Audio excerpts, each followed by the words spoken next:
I am Monica, if you're new here. Well, I would say I'm a knitter because I did knit this, but I think it's maybe the second or third thing that I did. First was a Manhattan, which I need to find somewhere in my stash of things. I used to live in Alaska. I might have left it there. I don't know if I did or not. My memory's not the greatest. It hasn't been very good since I was about 30. I'm 58 now. When I was 57, so a year ago in May, one of my doctors recommended that I have a medical procedure to see what was going on with why I was having a problem with my heart. I was at that time dealing with congestive heart failure that was pretty much unexplained. So I was taking a lot of medications that he had prescribed. He was a cardiologist, and he thought I should have a, what do you call it?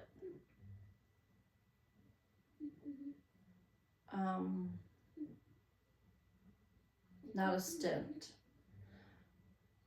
but whatever procedure they use to put a stent in, it's that procedure so they can also see.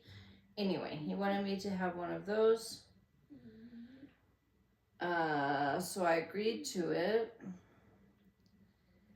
Had to go to Las Vegas for the procedure. I live approximately an hour from there. So it was an outpatient procedure. And that surgeon was going to have a look and take some biopsies and ship those off to find some answers. I'll cover all that in another video. In the series, this is just sort of the backstory of what happened last year. Anyway, so I had the procedure. I went home. I felt great. The next morning, well, that night after the procedure, I was super hungry. So we stopped off at, I believe the restaurant was called Vikings in Las Vegas, and they served a massive amount of seafood. I am someone who doesn't usually eat a lot of food in one sitting, but I chowed down that day and I had a whole bunch of the seafood. It was really good. Like it was a seafood soup, bouillabaisse, I think it's called. Anyway, I need to quit saying anyway so many times. I'm not going to edit this. I don't have time in my world to deal with editing right now. I'm participating in a challenge, and that challenge is to sit down, turn the camera on, and record all in one day. So we're just going to make that happen. And I'm telling you about what happened to me last year, so that's just a good starting place. It's not my whole beginning for my story of everything that I want to share here on my channel. But that's an important part, because over the past year, well, a little more than a year now, because that was in May, that during that time, I figured out that I need to start again, and that's okay. I'll go into some details about what I did before and what I plan to do now. Again, in future episodes, that's part of what this channel will be about, is to give more of that backstory. I happen to be someone for whom the backstory is what gives room for the future, basically, in my opinion. There's a reason for everything. Sometimes we don't know what that reason is. Sometimes we don't have any idea. But if we're patient and give ourselves a pace of grace, then eventually things will be revealed to us, you know, along our journey. And one day you'll sort of look at your life and think, oh, that explains a lot. And there's a lot of that coming as well. But for right now, back to this knitting project. As you can see, maybe you can see, it has some damaged bits. There was a hole here, or undone thread, and somewhere, yeah, here, there's also a big ass hole. Can you see that? Probably if I was wearing it, you wouldn't see the hole. It wouldn't matter. And this is wool, so it'll be warm. It has been warm. Oh, and there's a loose thread here. So I have decided, since it's basically not holding together very well, probably because it traveled with me for over 3,000 miles in a road trip, I've decided to take this puppy apart and salvage the yarn, make something new, just like what happened to me. So back to the story. There I was having the delicious, what are you doing, dog? Having the delicious seafood in Las Vegas with my husband after the procedure to see what was the matter with my heart, or why. Well, we knew it was the matter. I had congestive heart failure. What's it called? Congestive heart failure, left bundle branch blocking, I believe.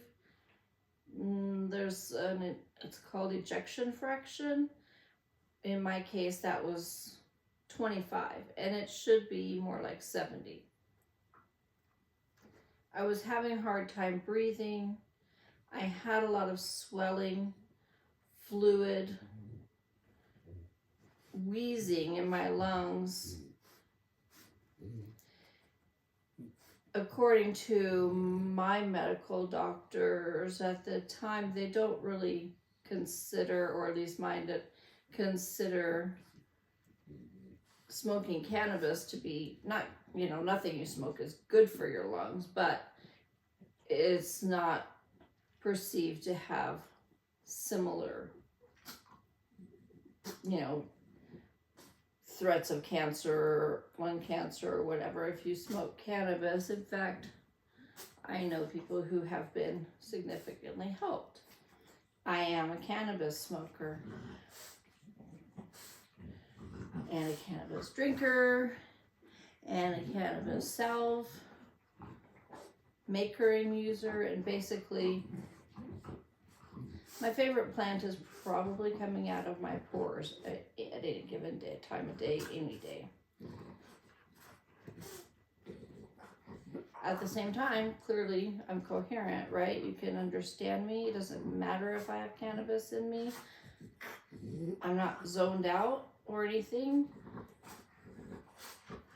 And after you hear more of my story, you might find it kind of amazing, the things that I've been able to accomplish.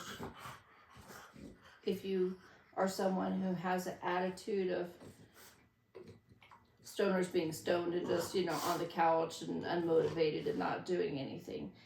In my case, at least, when I consume cannabis, it's quite a different thing for me. I'm able to think more clearly. I'm able to move my body more easily. I'm able to do so many things, so much more comfortably. I'm someone with multiple genetic anomalies. I'm someone who has lived with chronic pain for basically as long as I can remember. I've never been able to run, for example. I have problems with my joints and ligaments, and after I was 50 years old, we finally figured out some of what is up with this body. But none of what was happening before seemed to be the things that were bringing on this heart issue. I enjoyed a great meal. We came back to our home about an hour away. It was, well, maybe 8 o'clock or so by the time we got back home. My husband is the night owl around here. I am an early bird, and I probably crashed soon after we got home. The next morning, which would have been May 16th, 2023, I was feeling pretty good. Oh, in case you're wondering what I'm doing, I'm, like I said, harvesting this yarn, and I need to find an end because it did fray a little bit. So this is lace weight yarn, and the brand, I'm going to pronounce it incorrectly, I think is Womeise from Germany, I think. More about the yarn another time. That's what I'm doing. Helps me to have something to do with my hands. And my hands need practice moving. Okay, so we're at home. I'm tired. Go to sleep. The next morning, get up. It's my habit to be the first person awake and moving any given day around here. My husband retired after 25 years of pretty much getting up around 4 a.m. so he sleeps till he wakes up. We have 2 adult sons who also live with us, and they have, well,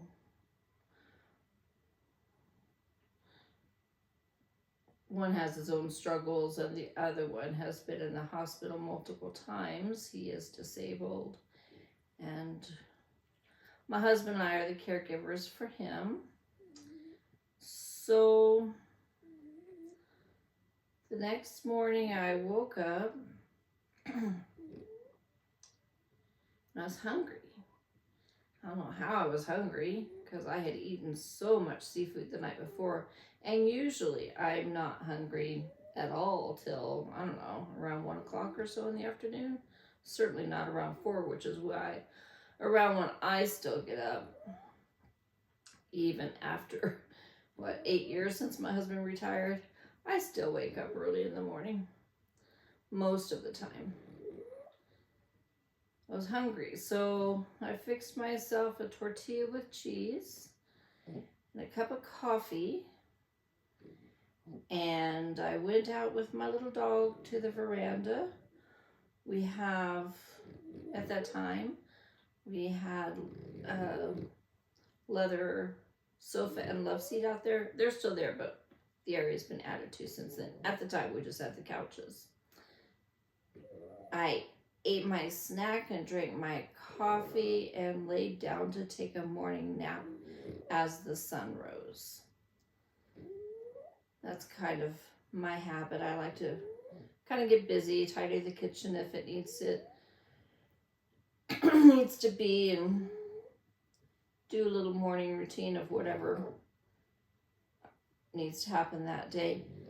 And then I'll just relax for a while before the rest start moving.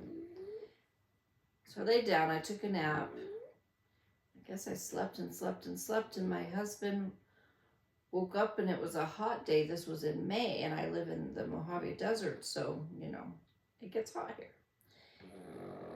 My husband came out to the veranda to, you know, encourage me to go inside, and I was kind of out of it. And I said, well, I don't feel very strong, or I'm tired, or whatever it was I said to him. And then before I knew it, I was throwing up in my lap. I had a long, like, kind of a house dress, I guess you call it. So I had that on, and yeah, I barfed all over my lap. My husband helped me to the bathroom so I could finish that process. I wasn't feeling good, and I was irritable, and I'm not usually, and I was especially irritable with him, and I'm definitely not usually. So I was just tired, so I laid down on the couch in the living room. He was watching whatever on TV, and I slept and I slept and I slept most of the day. And then, I don't know, it was into the night, like around 11 o'clock or so, and maybe 10. And he was going to go ahead and go to bed, and I was still kind of on the couch and was sitting on this end of it. That much I remember. And I was basically bitching at him, and I don't usually, and so he was getting irritated with me. And he was just going to go ahead and, like, leave the room and go ahead and go to bed. I don't remember what I said to him, but it pissed him off. Then he looked at me. I remember him looking at me strangely, and he said, move your arm. So I did. I moved my arm. And he goes, your other arm. And I picked it up, and I moved my arm. And then he says, move your leg. So I moved my leg, and he said, no, the other one. And I said, it's heavy. And that clued him in. He thought I was having a stroke. So he called for our son Luke to come and help and get me into our vehicle to get me to the hospital. I was too weak. I could, even with both of them helping me, it wasn't working to get me anywhere, like even off the couch or whatever. I'm a big girl, so I understand they wouldn't have been able to lift me easily, but still it was like dead weight, and anything, no matter how many or few pounds it is, if it feels like dead weight, it's just freaking heavy. My son, or our son, then remembered that he likes to play video games, and so he has a chair that rolls. So he's like, well, let me get that chair and we'll, you know, see if that'll help. I remember that part. And so, but I don't remember him actually getting the chair, and I don't remember them trying to get me in it. I just remember there was a little bit of discussion about the chair. That didn't work either. So then they called for an ambulance. Probably about 11 p.m. Well, paramedics came. Took them about 20 minutes or so to get to our house. Paramedics came. I happened to, you know, I had just had a surgical procedure the day before. I was covered in bruises from the IV and, you know, all of that. Well, paramedics thought that, you know, my husband was beating me or something. So rather than treating me, they started in on him, like, you know, where these bruises come from, and, you know, interrogating him. First of all, they're not the police. Second of all, there's a patient who's not doing well. Do something with the patient. If you need to secure whoever else might be in the room, do that too if you have to. But deal with the patient. They weren't dealing with me. So my husband got really angry at them and, you know, basically told them the same thing. I was out of it. I don't remember any of that part. I was in and out of consciousness, apparently. So finally they started helping me got me in the ambulance and got me to the hospital in our little town, which, like I said, is around 20 minutes away. So I didn't get to the hospital until it was technically already the 17th. My son works locally and was at the hospital with tending to one of the people that he takes care of, and so he happened to be in the emergency room when I was. So that was kind of neat to see my youngest son there.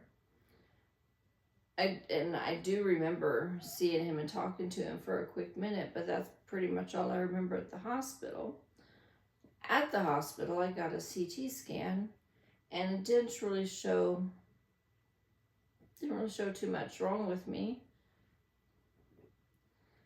My husband doesn't believe me, but I actually have medical records that show that the hospital that was treating me there was discharging me to home, which didn't make sense because I wasn't really conscious. They sent me into Las Vegas to the hospital, but the paperwork says they were going to discharge me to home, which I think is a little bit funny, just because I have to keep my sense of humor, because otherwise, you know what, that would have killed me, right? Okay, so I am back in the ambulance because that hospital doesn't have MRI or whatever other kind of testing business they needed. They sent me to Vegas, and I think it was probably about 4 a.m. on the 17th by the time I got to Vegas. And you know how, like on TV, when the paramedics are in the back of the ambulance? There might have been, but I don't remember anybody in the back of the ambulance with me. And I do remember seeing, like, you know, the supplies and things around me. And I remember that the ride into Vegas seemed bumpy and like unsettling. I don't know if they were speeding or if nobody had me strapped down very well or what, but yeah, I can't say it was a comfortable ride, the parts of it that I remember. Anyway, I got into Vegas to another hospital. And at that other hospital is where I received an MRI test. I don't know if they came to see me later that day. Yeah, it must have been later that day. Maybe around 11 in the morning. And a neurologist with the hospital came and told me I'd had a stroke. And that was kind of the first time that I realized I can't talk very well. I can't think very well to form my thoughts. And, oh yeah, my arm doesn't move. My leg doesn't move. I can see them. I can tell that they're there. But there was like zippo communication to anything on this side of my body. I couldn't move even my fingers. I couldn't flip somebody off. I couldn't do any of it. All I could do really at that time was cry. I was like embarrassed. Like, how the hell did I have a stroke? I was feeling great the day before. I didn't have a problem. Oh, by the way, the congestive heart failure, that had started like in February, and I had been taking the medications that were prescribed for me, and they did work. My ejection fraction had come up. My swelling had come down. I had shed like, I don't know, 20, 25 pounds worth of water weight. I am a big girl. I do have a lot of fat on my body. That's another story. But, you know, the swelling was down. All that stuff was working.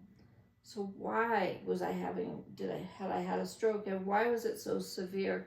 And oh my God, who's going to take care of the things that I do take care of? I don't do that much. My husband takes care of a lot. But there are things that I do that help the family, and who's going to do them, and who's going to take care of me, and bajillions of questions in my head. And I was just like, oh, it was horrible. That part of it was just horrible, because I haven't had a stroke before, but I did take care of my mother-in-law. She had a stroke. Her right side was gone. Her language skills had suffered. And granted, it might have been 20 years ago and technology, research, yada yada has grown, but these doctors were telling me every stroke is different, every recovery is different. We hope that things get better for you. Basically, be aware they might not. And so I had that thought, like, oh, what if I couldn't hold anything? I couldn't take a sip of coffee or water. I couldn't go to the bathroom by myself. I couldn't turn myself over in bed. And like I said, my speech, I had a hard time even finding words. I could have a sentence. If I thought about it really hard, I could make a sentence make sense. But all the words that were in my head that wanted to come out weren't coming out. And that was hard. That part was really hard, that I just had to think my thoughts and not say them, not have a voice. I mean, yeah, I still had my voice. I could technically still talk, but I didn't sound like me. I sounded like I was drunk. I couldn't put the words together like fast enough, so it's not a nice word, but retarded also means slow, not stupid, right? It's just like my plants in my garden get retarded in the summertime. They just stunted. They shrink. They're not flourishing. That was hard. Clearly, I like to talk. It was no fun not being able to express myself verbally. Wasn't fun at all.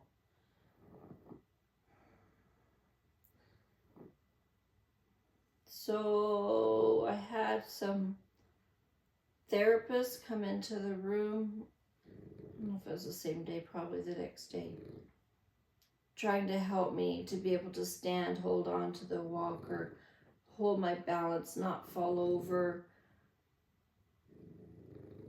How could I hold on to a walker? I couldn't move this hand. How could I balance? I could feel nothing on the right side of me. But I tried, and they said I was doing good, and it all just sucked. Either that day or the next day, another doctor who I hadn't seen before came into the room, and he suggested or said that they were going to try to get me into a rehab hospital. Did I want to consider that? Well, yeah. What's it going to do? Supposedly to help me learn to walk and talk and take care of myself again. And they could maybe send me there for a couple of weeks. Sure, whatever, we have insurance, send me. Well, let me tell you.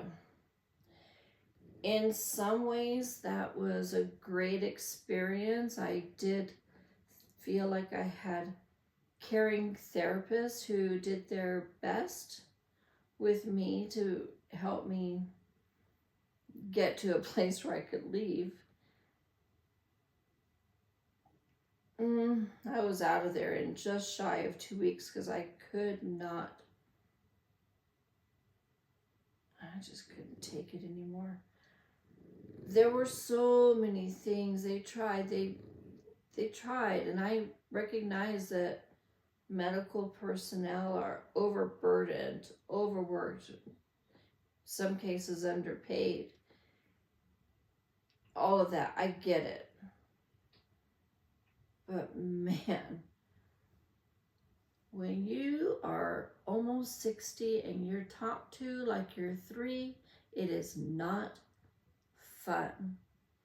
It's not good for a patient's mental well-being. And when you're in a situation like that was, looking at my future in my 50s, maybe I'll live a long life. So here I am in my 50s, half of me is paralyzed. And you're going to talk to me like a child? No, I don't think so. And it was very difficult for me to, hold my peace and to not blast them for doing that, because one thing that happened to me from the stroke is, and it can happen with any stroke, it's a known thing to have personality changes. Well, most of my life, I haven't been like a brazen, bold kind of personality. After my stroke, I have zero time left for bullshit. I am just not someone who is going to put up with nonsense. Now, when I say that I'm not going to put up with it, it's not like I'm going to put a stop to it. If you want to be nonsensical, that's your business. But I don't have to listen. I don't have to let those vibes into my life. I was so sick of that.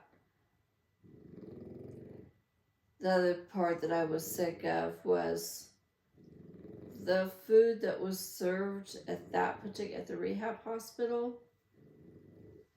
No.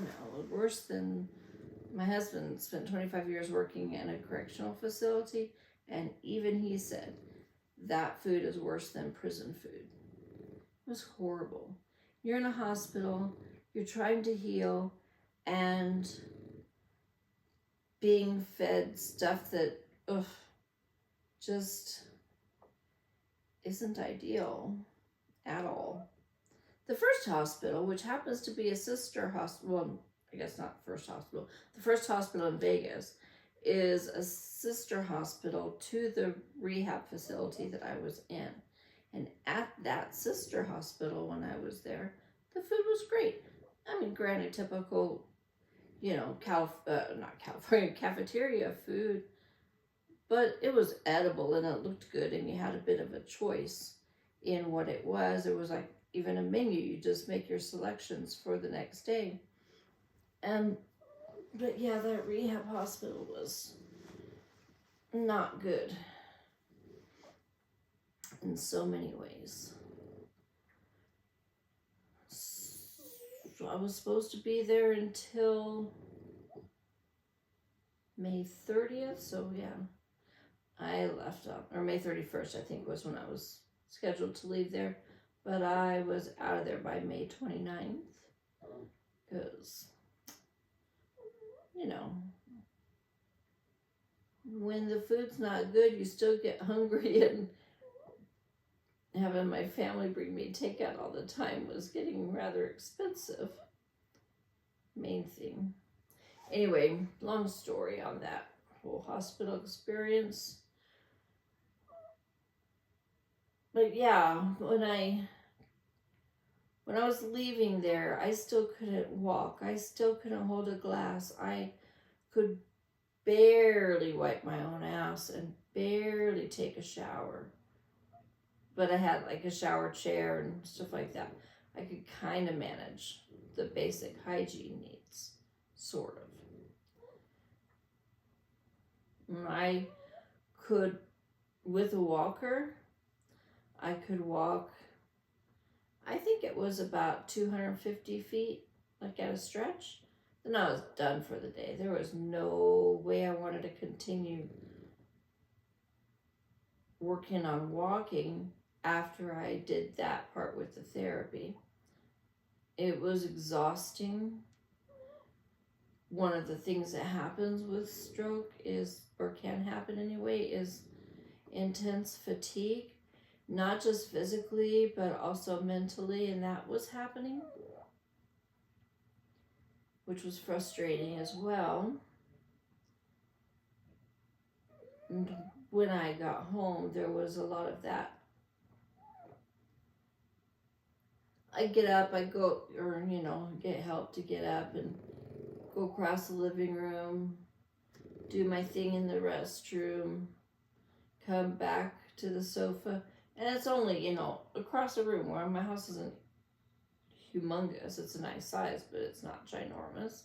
So it's not that far away to do all that with the walker and such. But after I do it, I was done for hours. I really needed to rest. So I lived on the couch there in the living room. Pretty much. I don't remember how long it took, but until I was comfortable walking further on my own without, I guess I still use the walker, but, without feeling like I needed a wheelchair or whatever in lickety split.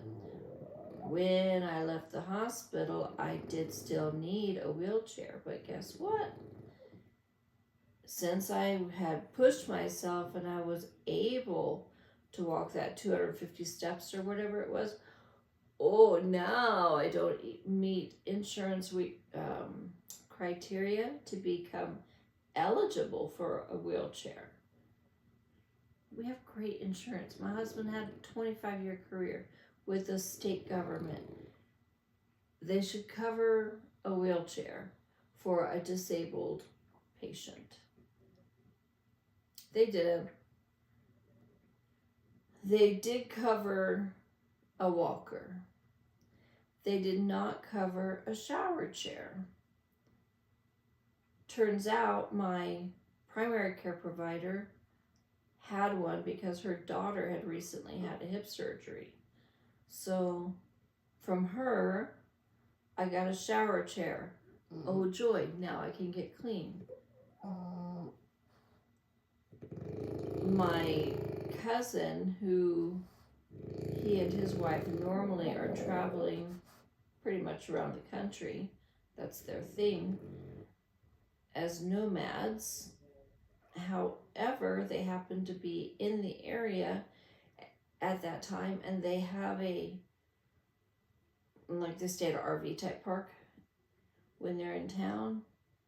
And at that park, since we live in a community that has a high demographic of seniors, the park has a storage facility with lots of different equipment, including medical equipment for people in need. Well, I needed a wheelchair, and they have lots of them there.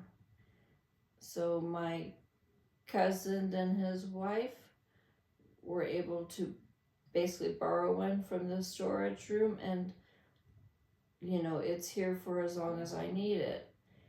And if I never need it and I happen to get deceased at some point and that little park is still around, then guess what? It can go right back over there. It's not a problem. In the meantime, it's here just in case, because what happens when I have another stroke and I can't move again?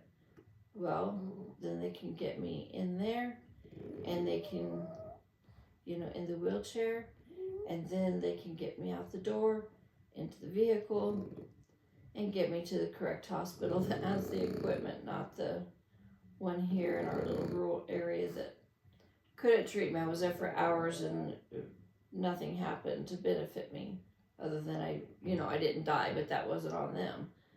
So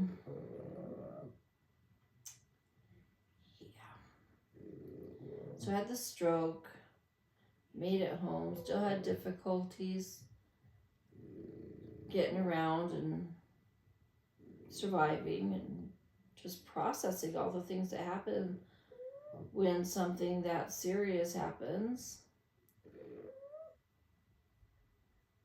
And one day it dawns on me, oh yeah, I don't have an income right now. I can't work. That's not going to work. I have a family. We have bills. And even though my husband has a retirement, we all went through a pandemic and other things happened, and we know that our economy is just not where we would like it in some respects, especially at the grocery counter. So there I was, mid-June by now probably, and starting to, internally freak out that I'm not contributing financially to the well-being of my family. I'm a business owner. I've worked since I was 14 years old, and maybe a lot of that time I haven't made a lot of money because, also a mom raising a family, and I was a homeschooling mom, and there's not a lot of time for me to have, tons of time away from home. But I have had nearly 20-year career in the healing arts and about 15 in real estate. And, 20 years as a spiritual leader. And all of that experience suddenly just felt like it went up into smoke. It was gone. I mean, I have enough brain damage at this point. I'm not allowed to drive. Or rather, it's not recommended for me to drive. They didn't technically take my license away yet, but it's wise for me not to drive. I have no business getting behind thousands of pounds of moving metal and putting others in harm's way. I'm smart enough to know that my reflexes have significantly slowed since my stroke. I love to drive. That's been a passion my whole life. But I don't want to put anyone else in danger. And I'm not yet ready to die, so yeah, it's just not happening. Well, guess what? Real estate agents get in cars and they drive and they go show houses or commercial buildings or whatever it is that they're into. Do I have enough income to pay a driver? No. Do I expect my husband to chauffeur me and not get paid for his time, especially when my license hangs in Vegas and that's where I work? No. Why would he?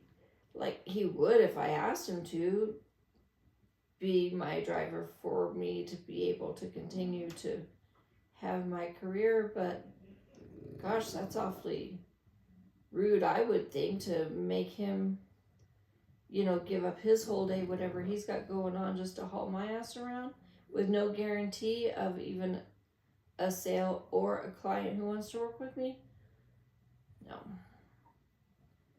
So I made the decision to, and my license was supposed to renew basically the same, at the end of the month that I had my stroke, my license was scheduled to renew.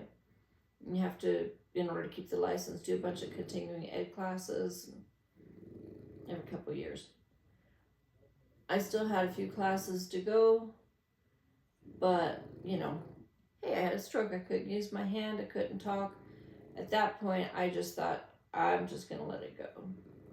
Because I couldn't see a way for that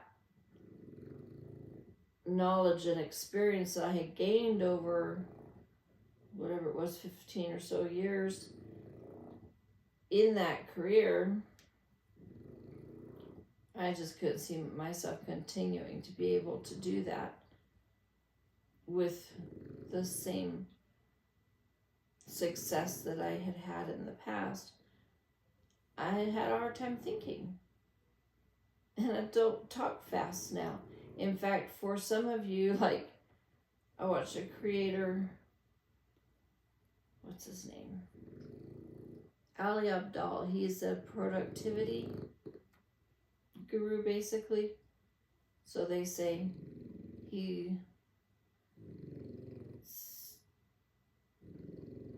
I was going to say he started his professional life as a doctor, but I don't think that's true. I think he did other things before then as well. But somewhere along the line, he had gone to medical school, he was a doctor, and had a business of basically helping medical, people interested in a medical degree to get into medical school. I don't remember. I think it's test prep or something like that is what he was doing before, while he was a relatively new doctor. And then he decided to start a YouTube channel, which over time took off, got busy. He realized somewhere along the line that, oh my gosh, I can make plenty of money doing this and I don't have to be a doctor.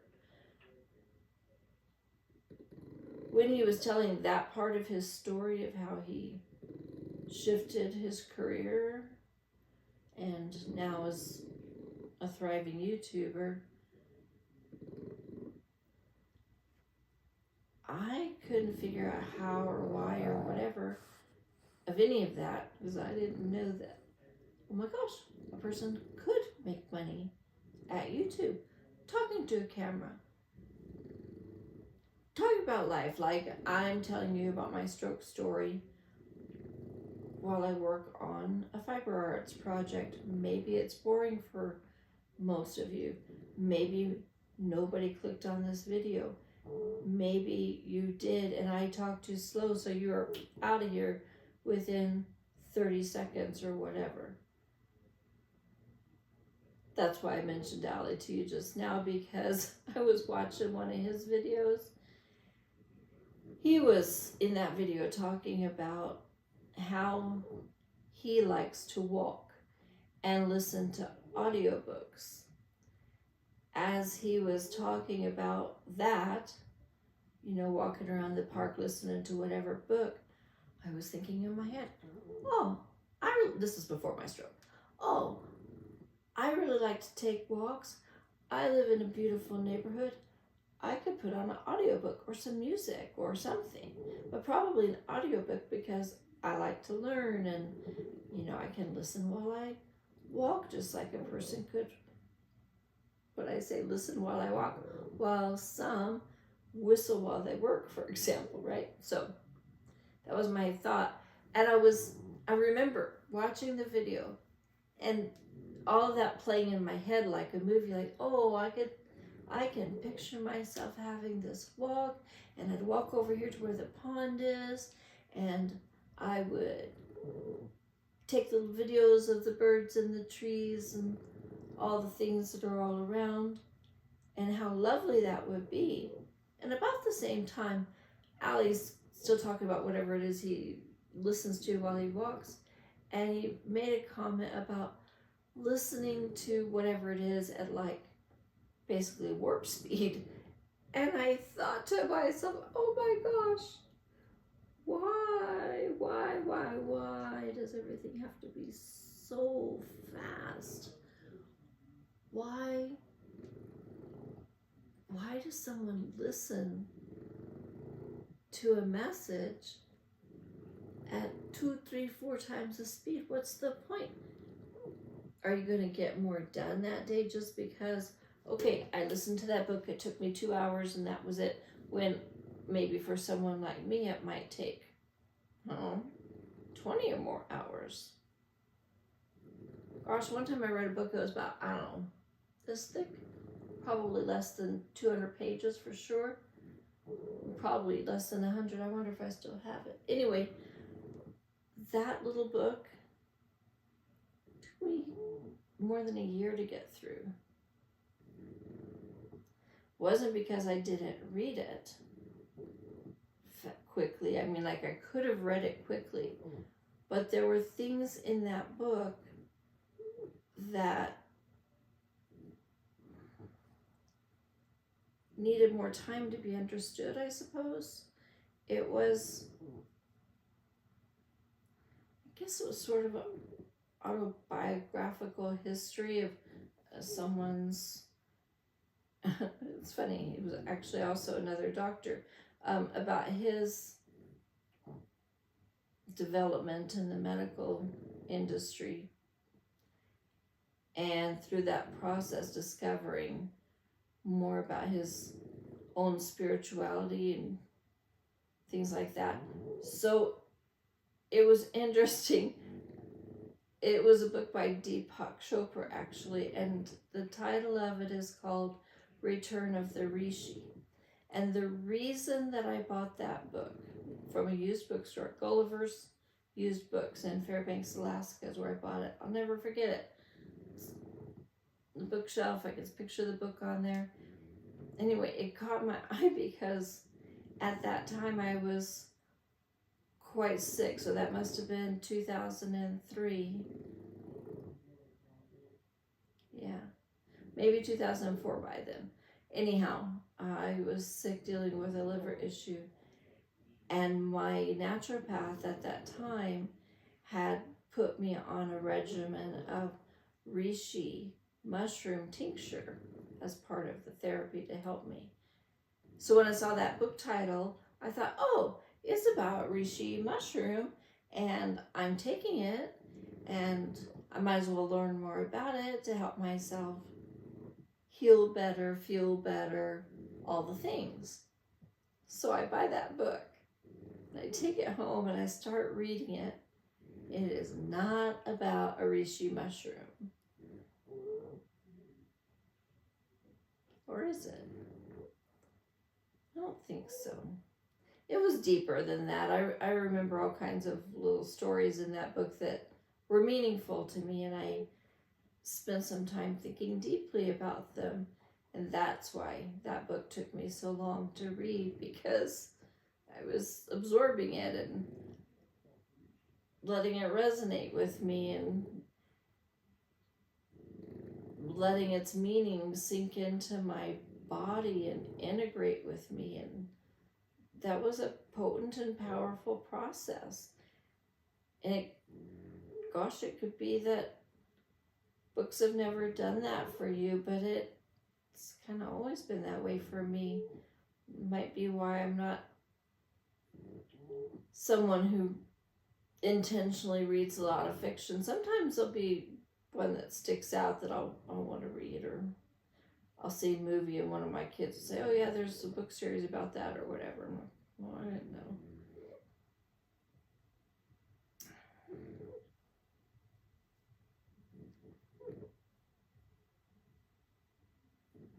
I remember that book. That I need to check and see if I still have it. It was a good book. All right, back to the story. I have a knot here that's driving me a little crazy. So I have the stroke. I'm home. Still not doing great. Realizing that I have to figure something out because there's no income. I can't drive. Well, I mean, there's some income. My husband's retirement check, but I'm not making an income. I am not used to that. Not somebody who's ever made a whole lot of money, or what I would consider to be a whole lot of money, but I have contributed to the family and financially, and me being in the place where suddenly I'm not contributing at all didn't feel well to me. I didn't like it. I like being home. I like raising my family. I love being a wife and a mother and all the things. I'm not someone who is satisfied with that being all the things. I like more multifaceted, multi-passionate human being, and that doesn't mean that I don't appreciate my family or that I don't love being around, or any of that. Is nothing negative about managing a household in that sense. It's just that I've always believed that I can do more, I can be more, I have a voice, I have a message, I have ideas and experiences and hopes and dreams, and by gosh, I even have thoughts and prayers on occasion.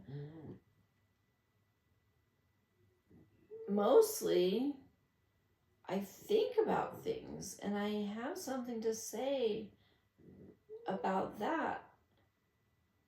Maybe some people don't like hearing my opinions. I'm sure that I don't jive with a lot of people's minds. That's okay.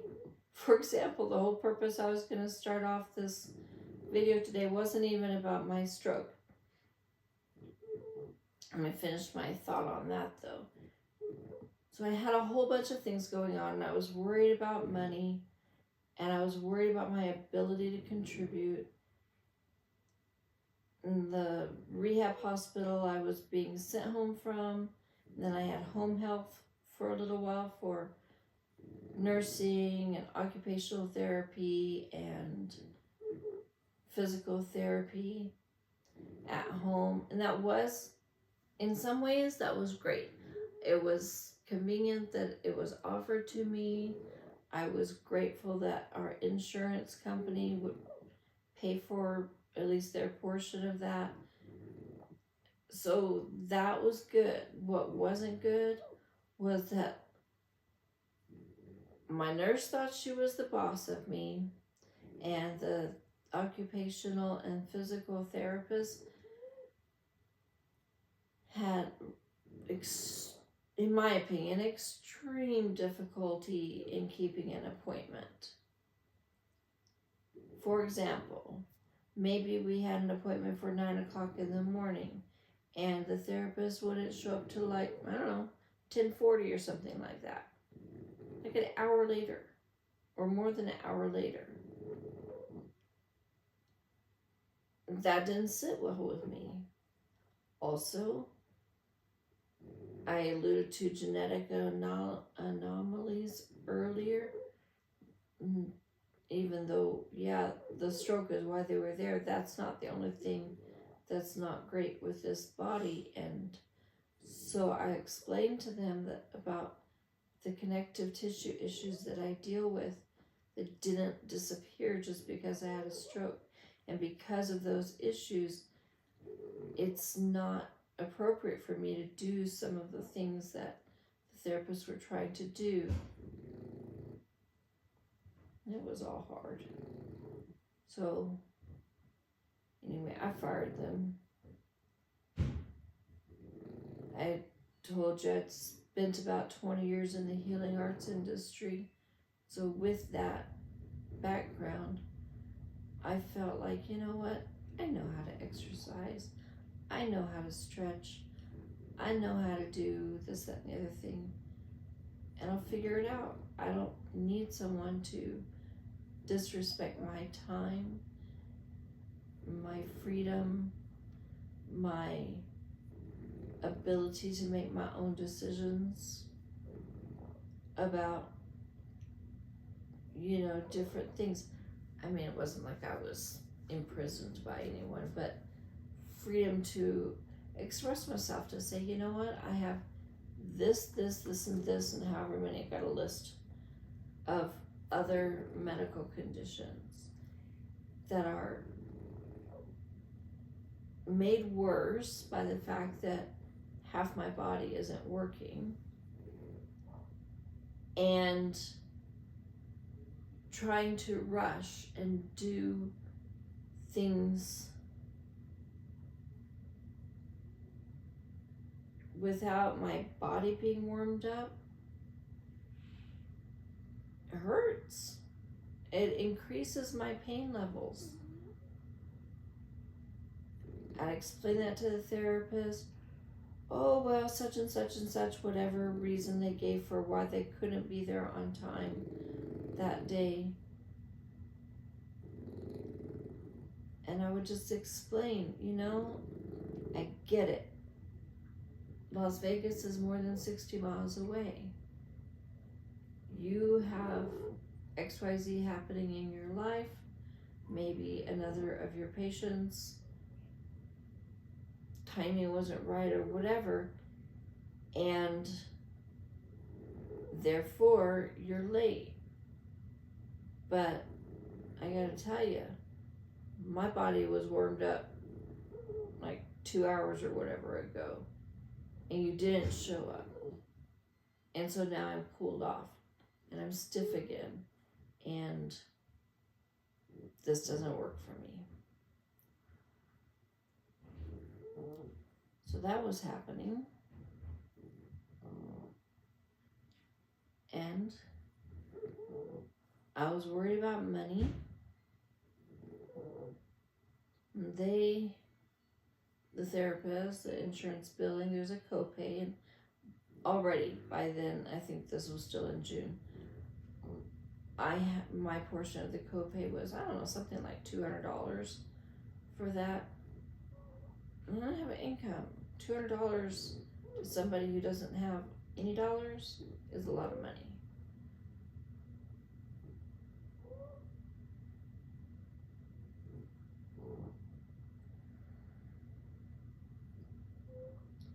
When you're supposed to be spending time healing and recovering, I don't know, I guess it's like the burden of self-care. You don't have to fight for your needs to become your own agency of advocacy, basically. There's nobody else to do it. Nobody else knows what you need. Talking about these things in this way, in some ways, makes me feel like I'm complaining. And I suppose in some ways I am, because a lot of, especially the early days, wasn't very good. And in some ways I did feel mistreated, and I did feel disrespected, and I did feel frustrated, like to make an appointment with a neurologist. I had to call that freaking office more than 25 times. And I couldn't, like, with this hand, put my phone here and like dial the number and just kind of hold it in my hand and, try to talk to somebody. But I couldn't get a human on the phone. So 25 times of that to finally get a human on the phone to tell me, oh, my appointment had to be rescheduled, and the next one's not till like 6 months away or some shit. And I could feel myself getting angrier and more frustrated and more stressed and more anxious and unable to rest. And I just had enough. I just had enough. And I thought, you know what? If I'm going to have another stroke, or if I'm going to die of a heart attack, or whatever it is, so be it. I don't want to die. I don't want to be sick. But I don't want to be in a hospital midst. I don't want to be poked and prodded and told to wear shoes when I spend my whole life barefoot, pretty much, unless I have to put shoes on. But we don't want you to fall, we don't want you to fall, we don't want you to fall. No, you don't want to get sued. You couldn't give two shits whether or not I fall, because you're not going to be in here when I do. I have to figure out how to move on my own. But you think you're going to get sued if I fall.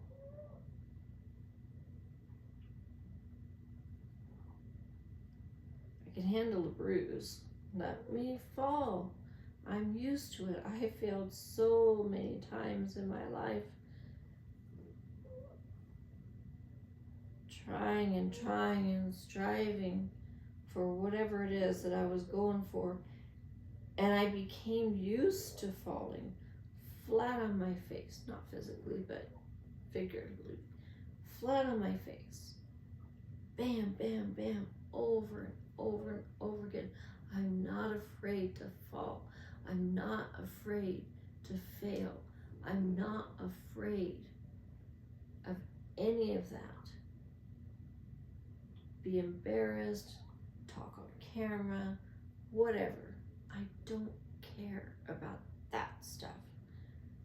What I realized through this process, what I care a lot about is not getting my story out. I have things to say. Maybe they're not important. Maybe, maybe it's my own fantasy thinking I got something of value to share. Maybe whatever it is that I'm sharing will be embarrassing. Maybe it'll be triggering for someone. I don't know. I'm not everybody's babysitter. I just want to say what I want to say. If other people want to listen, great. If nobody wants to listen and I'm just here in my studio and I'm talking to a little box and nobody else is listening, that's even okay. At least it gets out. At least I can speak and tell the world what I'm about.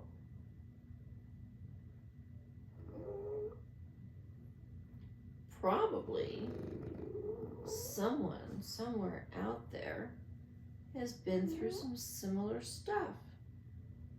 And probably because it's happened to me, they'll run across someone and think, I never thought about whatever it is from that perspective.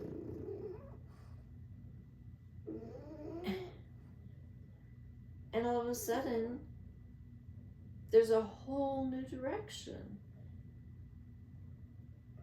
a whole new, or at least different attitude. And then there's progress. Maybe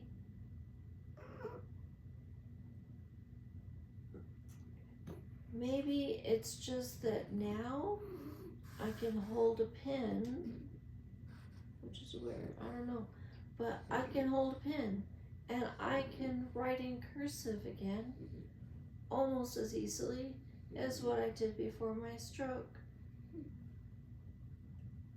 Did someone with a medical degree teach me how to do that? No.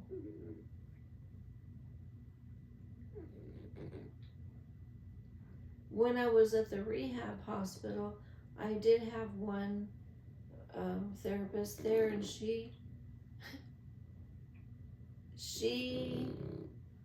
put not a coloring book, but like a coloring sheet in front of me with some colored pencils. And the goal, of course, was for me to be able to make some marks on that coloring page and feel successful about my ability to hold a pencil again. That was the goal, I guess. She asked me while I was trying that, not successfully, she asked me, did I have any hobbies? That was one of the funniest things, because when she asked me that, I don't have a pen handy, do I? Anyway, I was trying, I guess I could use this. So it was a skinnier pen, but this is lip balm. So I was like barely holding on to it, and like to make a mark on the page, it was just super light pressure, and my arm was jumping everywhere, and one thing after another. It wasn't like I was not making the goal, basically. And so here I am trying to do the thing, and she asked me midstream, do I have any hobbies? And I was kind of able to talk at that point, and I said, yes, I have hobbies. One of my hobbies is coloring. One of my favorite mediums to do that in is with colored pencil. Like, that's my favorite. I really enjoy drawing and coloring with colored pencil. And obviously, you know, in this exercise, I wasn't being successful.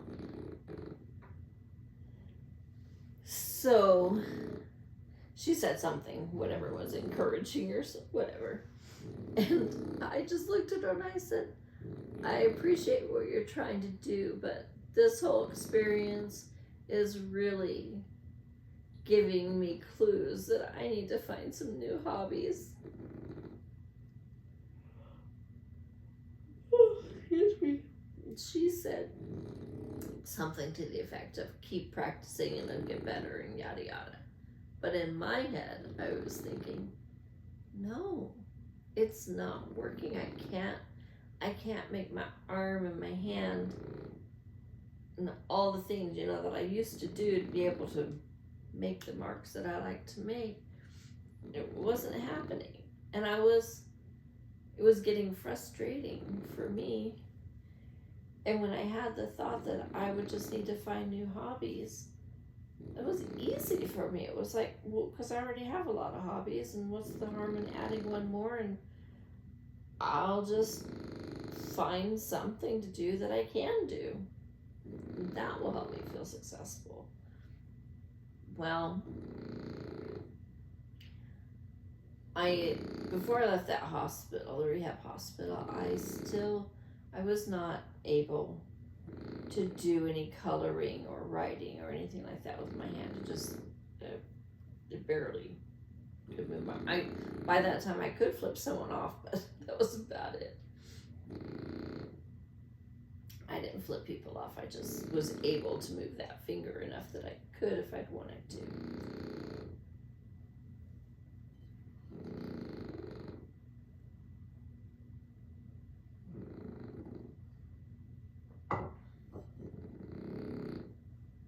It's been a journey. Figuring out new hobbies, figuring out what I want to do. And time was going by. This was all around probably last June. And stress was increasing, even though, you know, I was kind of decreasing the danger zone. I was doing the things I was supposed to do medically, and all that was helping. But yeah, I was just super, super stressed about the family and about money and whatever. And then I had a day where I kind of took myself aside and I figured out, well, exactly how much money do we need to get by?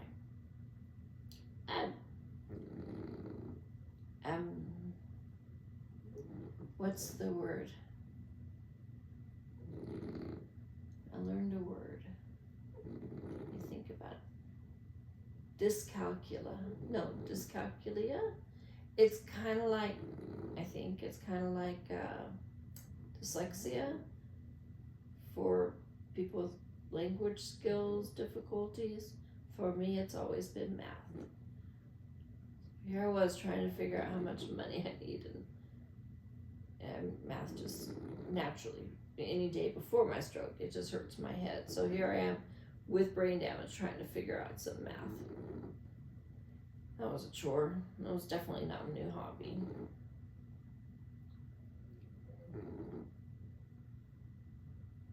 I'm someone who tends to have big dreams.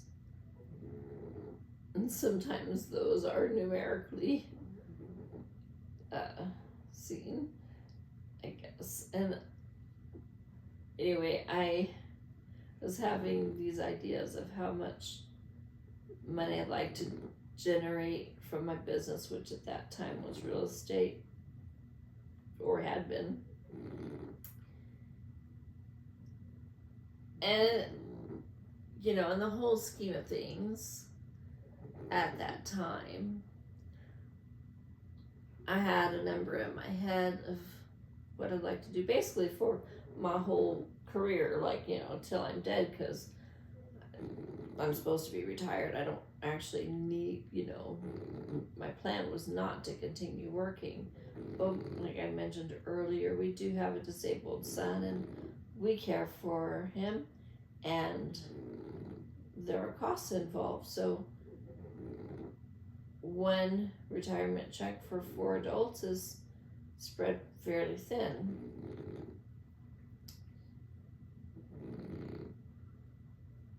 I started paying attention since I was, prior to the stroke. I was still doing active real estate, and my brokerage, not my brokerage, but the brokerage where my license was at, it's very, very, what's the word?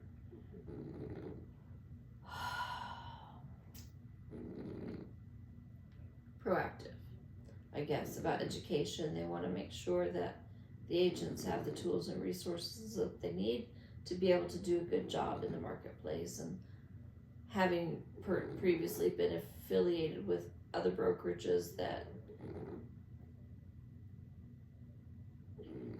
didn't pay so much attention to the seriousness of all of that, I was grateful. So I was paying attention, and they have weekly sales meetings. And at one of these, again, prior to the stroke, was a mention made of online marketing, YouTube videos, as ways to, help inform the public about different things having to do with real estate, and of course to hopefully generate some interest in who you are as a person and what you can do for your clients in order to gain some, hopefully, new clients or reinforce your relationship with the ones you already have. Meetings are a couple hours long, and at the time that it was kind of wrapping up, I realized that what they were talking about was an opportunity for agents to participate in a challenge having to do with growing a YouTube channel for real estate agents. Can't remember if they promoted it or if it was just mentioned, but there was a specific person who was offering a challenge for that purpose, and I decided to sign up for it, remembering that way back, probably almost 20 years by now, when YouTube was first a thing, I had wanted to have a channel to document my life, share my stories, show pictures of my kids as they were growing up, our little farm that we had. I lived in Alaska for most of my life, and I have a lot of content that I had created over the years. I didn't use the word content then, but that's what it was: videos and photographs and travel logs and all sorts of different things. I have quite a resource library of all of that already. Anyway, when YouTube was first becoming what it is today, I was busy homeschooling Mom, taking care of my mother-in-law who had had a stroke and had breast cancer. And I, first of all, didn't know that a person could make money with a YouTube channel. I had no clue. I just thought it was a cool format.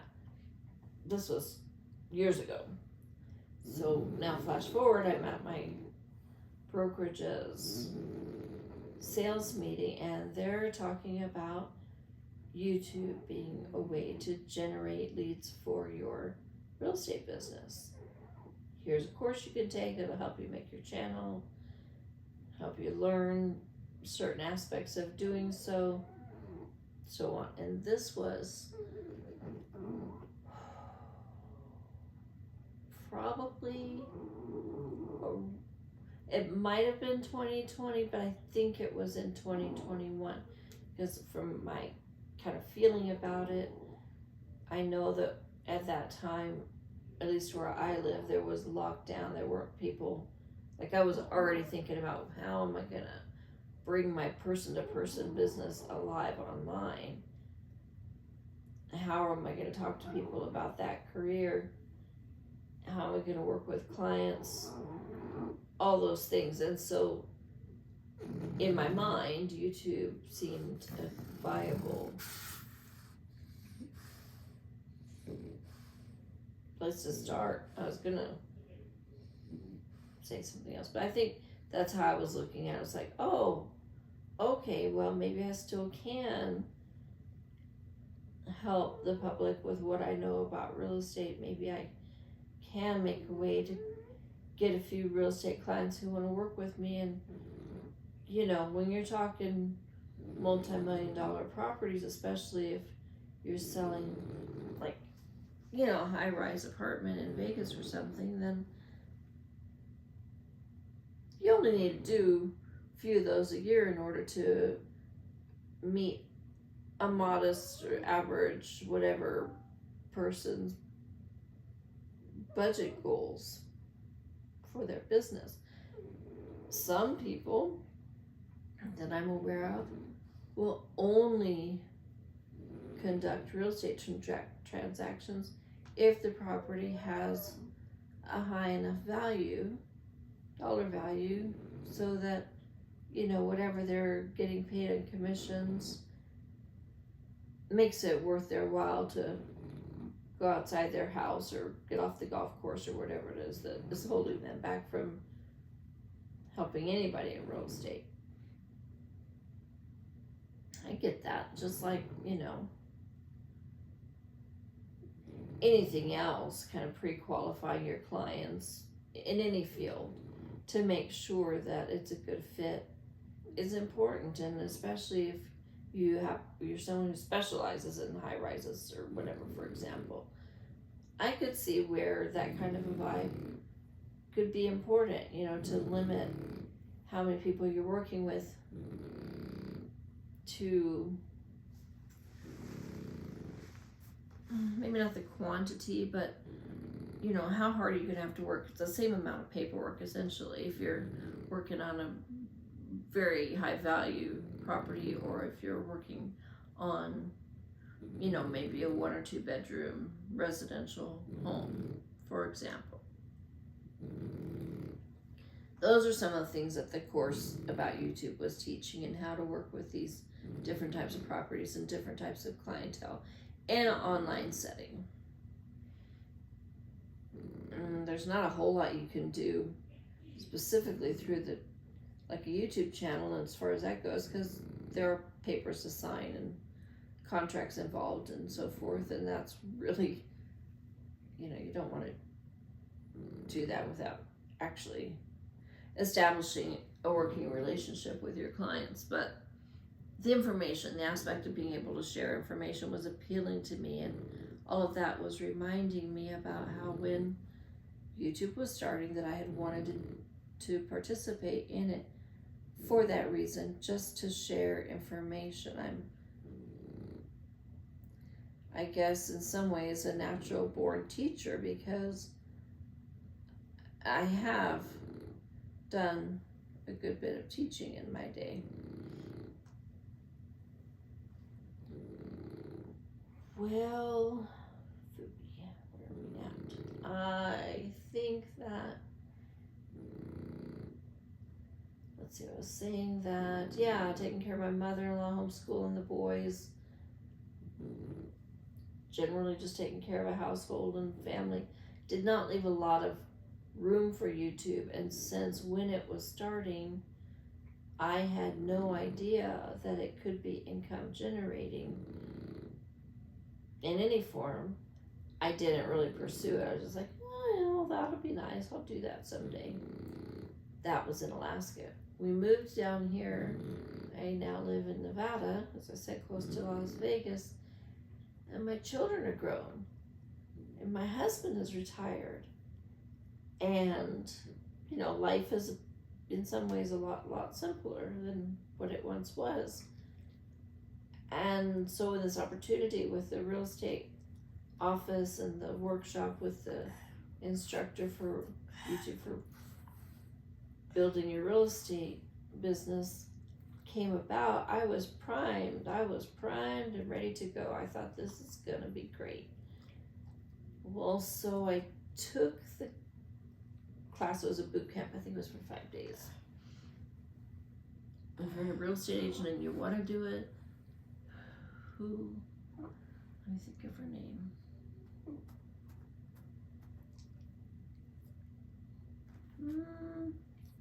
What was her name? I don't remember. YouTube for Real Estate Agents, I think, was the name of her boot camp. I think she's also got a book and a coaching program by that name. So if your idea is that you would like to develop a real estate channel for your business, that was, I think, informative. I found it helpful. I took lots of notes. And I do think that it was, worth my time to participate in that overall. The problem is with it, though, was as we were going through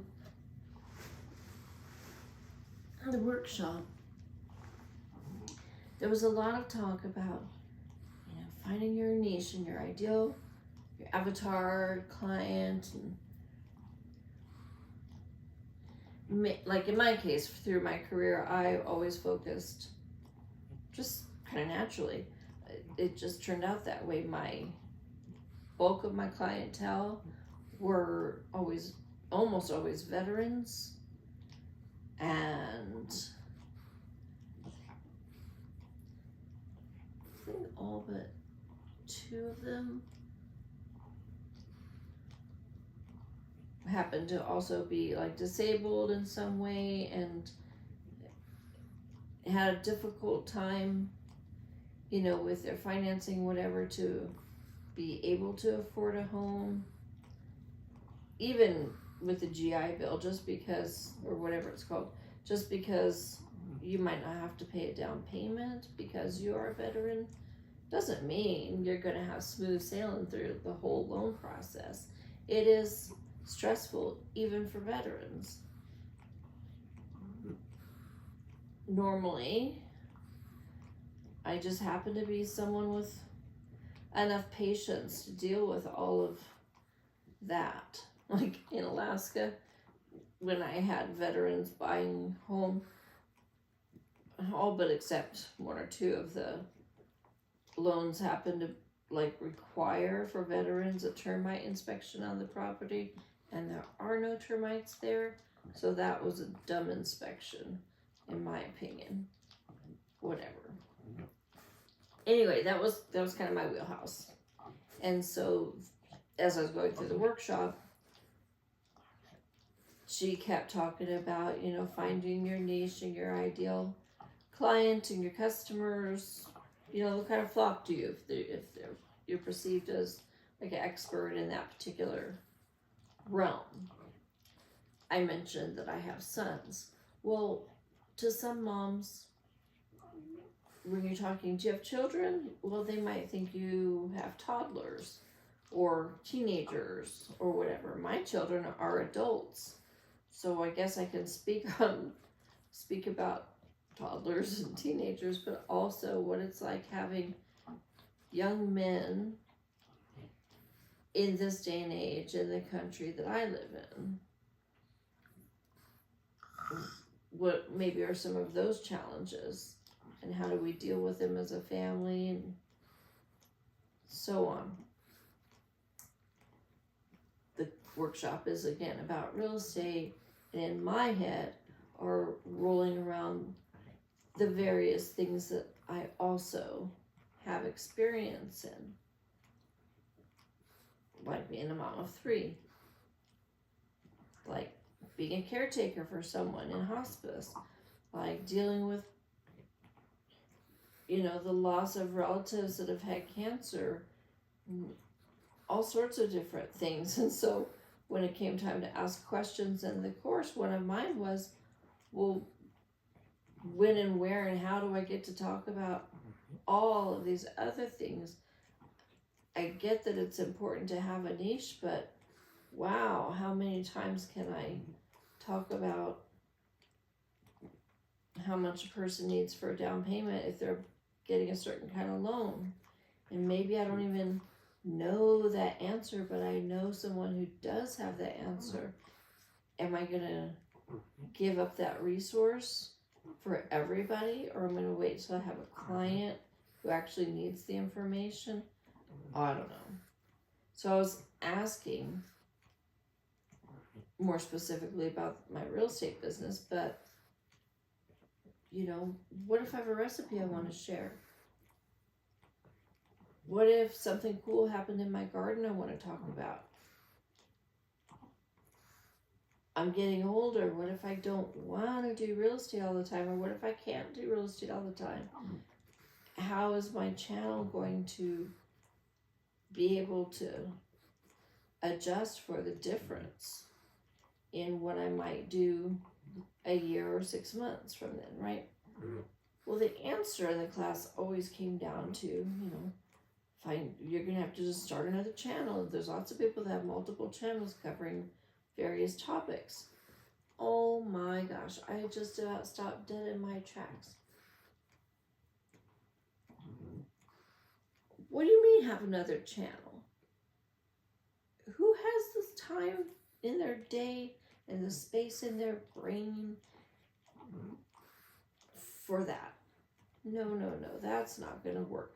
So questions along those lines mean that I very quickly became kind of a problem child for that workshop, because the suggestion would be made by the instructor to do whatever it was, find your niche or a certain kind of channel art or a certain community that you want to focus on or whatever. And I'd be, bam, right there with, you know, 30 questions about why or how that couldn't work and what kind of adjustments might we need to make. Whatever.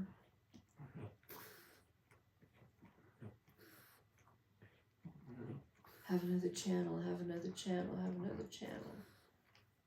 Then I started watching more creators that I like. And I didn't call them creators at that time either. I didn't have the vernacular for a YouTuber at that time. I just like whatever. I watched videos and some of them I like. I was watching, and one in particular, she was all over the place with her content. One day she'd be traveling, another day she'd be thrifting, another day she'd be, you know, making her coffee in a new way or trying a new recipe or whatever. She just did all these different things, and she talked about it, and even sometimes she would be crying, and I'm just like, you know, this watching, because she's young and just so free. And I thought, how does that come to be? Like, I was young once, and I would have thought it would be fun to live like that. And yeah, I'd be saving mics too. I used to have a pet rat. So, like, I was hooked. I went back to I think she's the first one that I went back and watched her videos from the beginning up until, you know, the current timing. And that was, gosh, 3 or 4 years ago by now. I just find her channel super interesting. And it's not about a specific niche, at least as far as I can tell. It seems to be more about her and whatever she's up to. Sometimes she'll talk to the camera, and sometimes it'll just show scenes of her in the garden or whatever. And anyway, I just loved it. And that got me thinking about how I could do things other than real estate with my channel. this was all before my stroke. At that time I was just thinking about, geez, my husband already had a heart attack a couple years ago. I'm not in the greatest health. Our sons need us. Here's what they've been through. Can't some of that help other people? Yeah, maybe some people transact real estate. They might buy a whole series of apartment buildings if they're, if that's their business is real estate investing.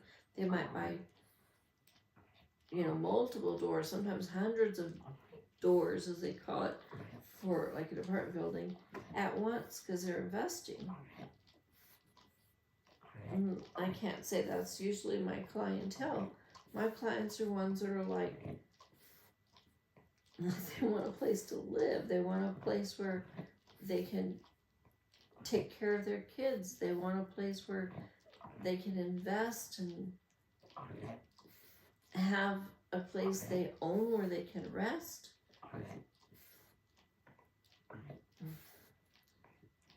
Those are the people I help best. In the industry, that's not the clientele that's going to make me the most money, and I know that, and that's okay, because my life is simple, and it's slow, and it's, for the most part, it's the way I like it. And it's okay if it's not all about the profit. It's just, can we eat? Can we take care of our family? Is our roof still in the house? Does the AC still work? Cool.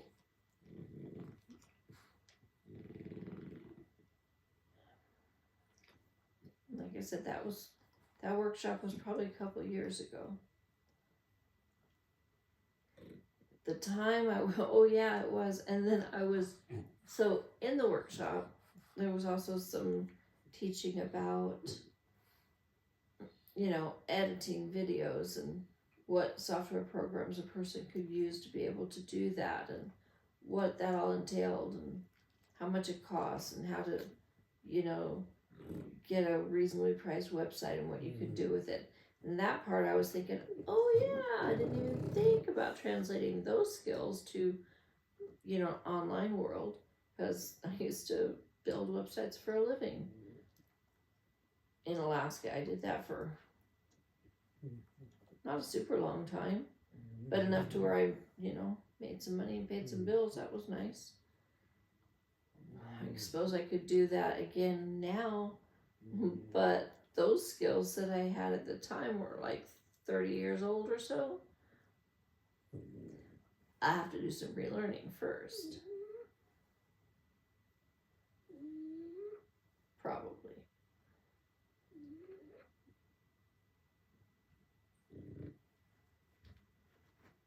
Well,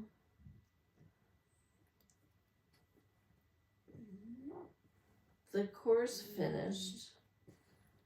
The instructor did her best to get, those of us who hadn't learned all the things into her more personalized teaching. I happened to decline because I couldn't afford it. I was having a hard enough time just keeping my business afloat. Barely.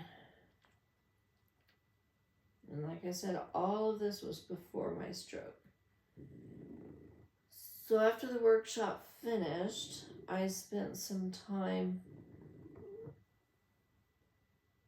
just learning to edit videos and learning some things about camera angles and lighting and whatever needed to be learned. I felt like I was making good progress. I felt like I was able to go ahead and start posting videos, and that must have been, I think that was 2022. And there's maybe a handful of long forms on my channel as a whole. And I'm leaving them there because I think it'll be a neat record to look back on and see, oh yeah, she started, and that was enough, and she grew. And that was enough.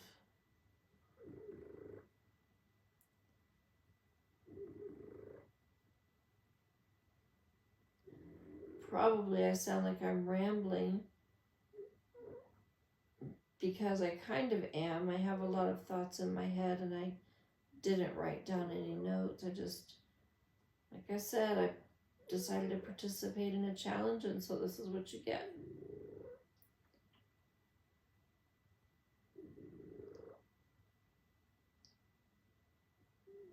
Why did I decide to pinch myself to participate in the challenge when I know within myself that it's really hard to make hand sewing happen faster than it does for me?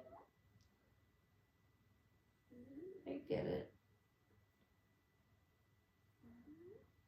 It's just not, fast isn't what I find interesting.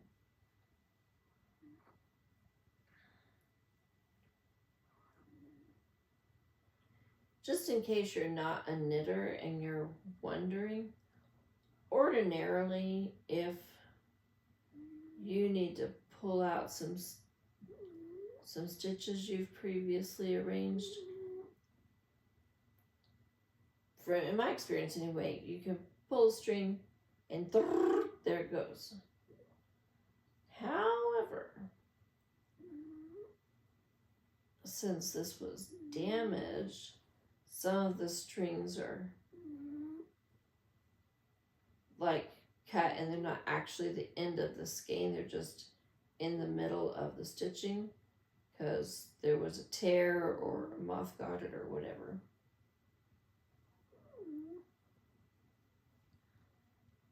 Back to the rambling comment, my brain does that. You might have heard the word neurodivergent. I don't have an official diagnosis of neurodivergence, ADHD.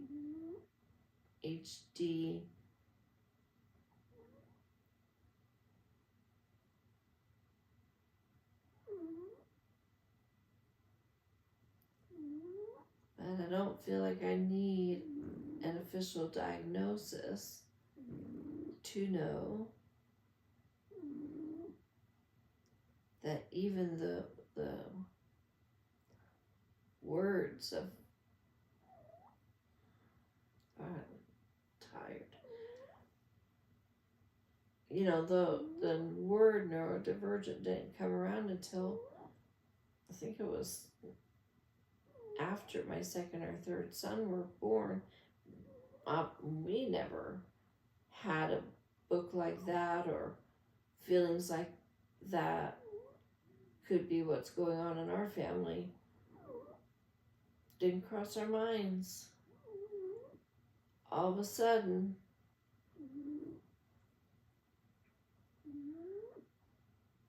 our DNA traces to some pretty great archaeological finds. And as far as hobbies and interests go, family history is definitely one of my special interests, and I have been actively researching and learning and sharing and all the things since, what was it?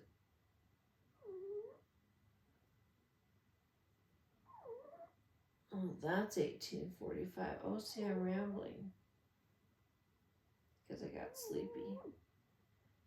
I might not even be making sense at all. That's okay. What was I going to say? Oh, yeah. So the stroke. I fired the therapist and taught myself based on prior knowledge I found some online resources which further helped. Because for me, it's a matter of just practicing. Like right now, I've been sitting in this chair for, I don't know, at least an hour or more. And my ankles are super sore, and my knees, and I'm just going to have to work on them again. It's kind of a daily deed.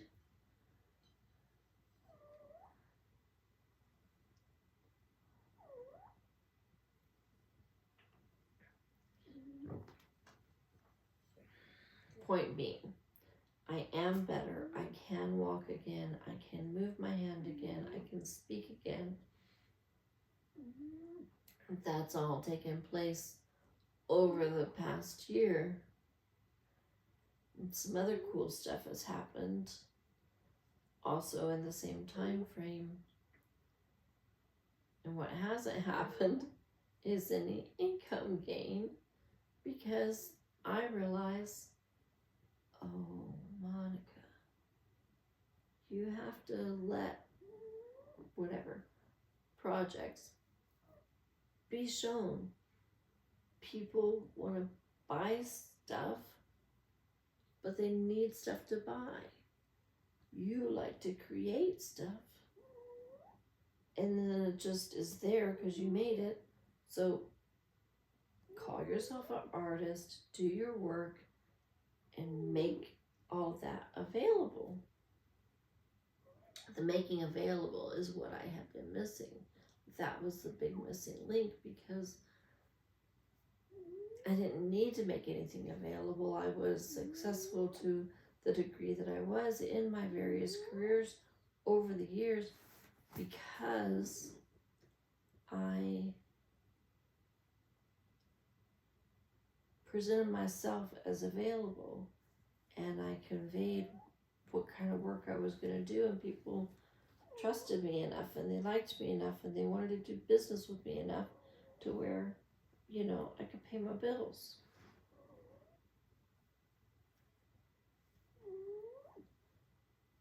And that was great.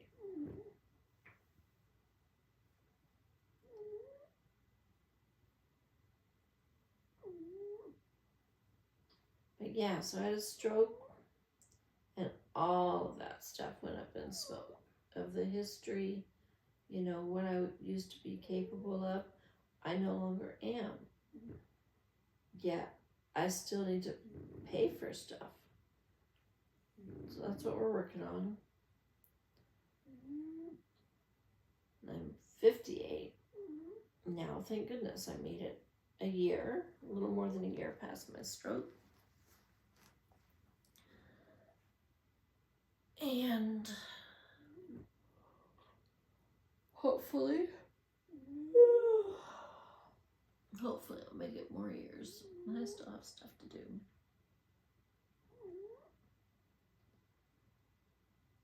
I'm sleepy enough that I'm going to go ahead and sign off.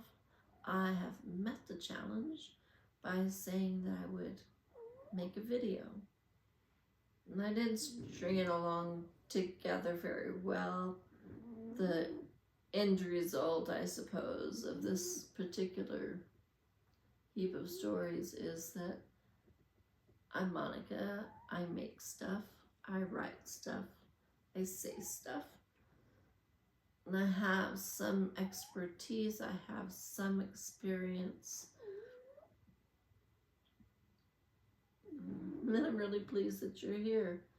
I hope that you'll come back, put up with my slow speech and my tone of my voice, quality of whatever that cracks, and I still sound like I'm drunk ass. I can hear it, especially the more sleepy I get. I can hear myself sound really weird. I can feel it in my ears, like my head gets heavy, all the things. And some of it is from pre-stroke, but a lot of what's going on these days are after effects. Like, just because I can move my hands, you have good free range of my motion, But if I don't keep working on it, I freeze up, it gets stuck, and then it hurts to unstick. If you think about like a fat rubber band, you stretch, stretch, stretch, but it's old and dried out, so then first of all, the rubber band doesn't stretch so well, it might break. Also, even if it does stretch, when it goes back how it should be, the elasticity is screwed up and it just can't. So like, let's say it stretched out this far, well, now it can only shrink back again this much instead of way back here to be nice and tight like it should be. And it doesn't feel good. It hurts quite a lot. My choice for pain management and healing and anything else is my favorite plant. And I do consume cannabis daily when I have it. And good for me, I haven't not had it since about 2023 as well.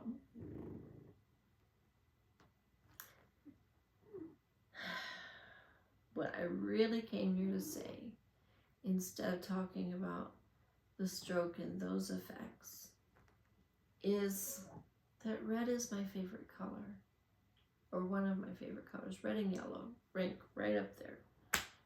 Sunny, bright yellow, and red, which to some I suppose is the color of love, but for me it's just that and everything else. I love the color red.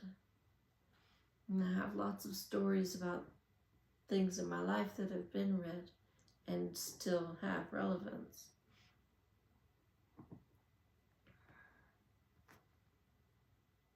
I've hesitated for a pile of years to wear one of my favorite colors because I didn't want someone to have a look at me, see me wearing red, and to think that I have anything whatsoever to do with those of you who do. I live in the US, there's a general election coming up. Wherever you are, you might have heard about it.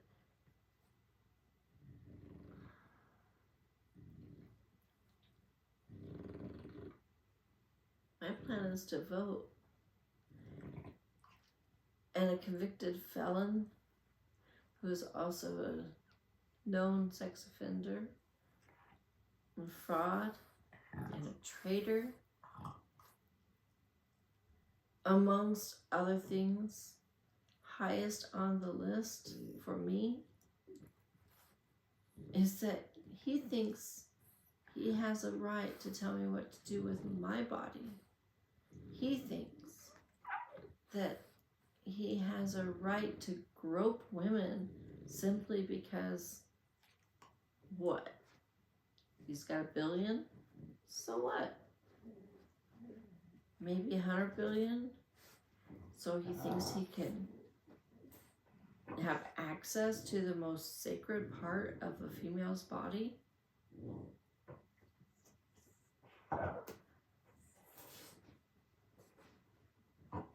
And then wants me to vote for that and to have that vibe as what represents me for my country? No. And so I haven't been wearing red because I've had it in my own head that if I do, then the people who see me are gonna think, whoa, look at that MAGA she bitch, you know? And I'm not a MAGA supporter. I just love the color red. I'm not a Trump supporter. I just love the color red. I'm not a Republican. I just love the color red. As far as Republicans go, you know, if you choose to vote for Trump and his minions, so be it. I'm a voter too. You're gonna vote, I'm gonna vote. We just cancel each other out. Oh well.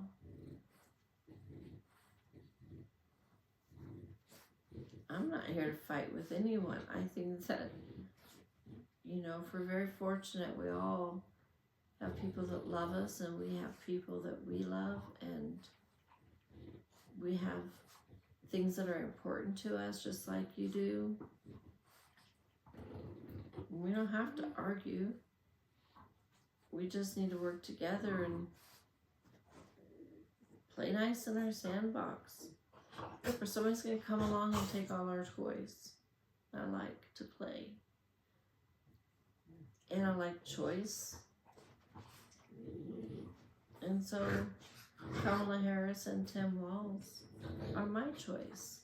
And I decided to wear one of my favorite shirts today that happens to be red when I say I'm voting blue.